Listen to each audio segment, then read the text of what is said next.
Hi friends, అందరికీ నమస్తే.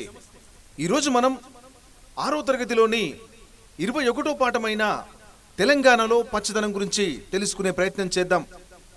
తెలంగాణ 15 డిగ్రీల 46 సెకండ్ల నుంచి 19 డిగ్రీల 47 సెకండ్ల ఉత్తర అక్షాంశాల మధ్య, 72 డిగ్రీల 16 సెకండ్ల నుంచి 18 డిగ్రీల 43 సెకండ్ల తూర్పు రేఖాంశాల మధ్య ఉంటుంది. తెలంగాణ గురించి తెలుసుకునే ప్రయత్నం చేద్దాం. తెలంగాణ దక్కన్ పీఠభూమిలో ఉంది. తెలంగాణలో అర్ధశుష్క ఆకురాల్చే అడవులున్నాయి. అదేవిధంగా 24% అడవులున్నాయి మన తెలంగాణలో. దేశంలో అయితే 33% ఉన్నాయి. 4000 నర్సరీలు ఉన్నాయి. 200 కోట్ల మొక్కలు మనం నాటాలి అని ఒక పరిధిని నియమించుకోవడం జరిగింది. భారత జాతీయ అటవీ విధానం ఎప్పుడు వచ్చింది అంటే 1988లో. మొక్కల విధి ఏంటిది? మొక్కల విధి ఉష్ణోగ్రతను తగ్గించి వర్షాలు కురిపించడం. జియో ట్యాగింగ్ అంటే నాటిన మొక్కలను సంరక్షించేది.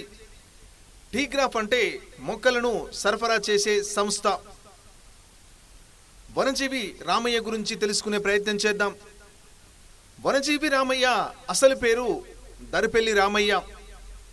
ఈయన ఖమ్మం జిల్లా రెడ్డిపల్లి గ్రామంలో జన్మించడం జరిగింది. ఈయన చేసిన సేవకు గాను పద్మశ్రీ పురస్కారాన్ని ఇవ్వడం జరిగింది.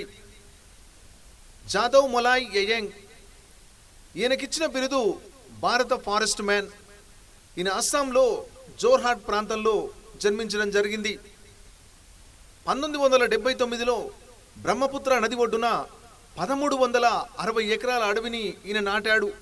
అందుకుగాను భారత ప్రభుత్వం పద్మశ్రీని ఇచ్చింది. భారతదేశంలో 4వ అత్యున్నత పురస్కారం పద్మశ్రీ. ఫ్రెండ్స్, ఈ పాఠం మీకు నచ్చితే లైక్ చేయండి, షేర్ చేయండి, కామెంట్ మాత్రం తప్పకుండా చేయండి. థ్యాంక్ యూ ఫర్ వాచింగ్ మహిళా దర్బార్ అఫీషియల్.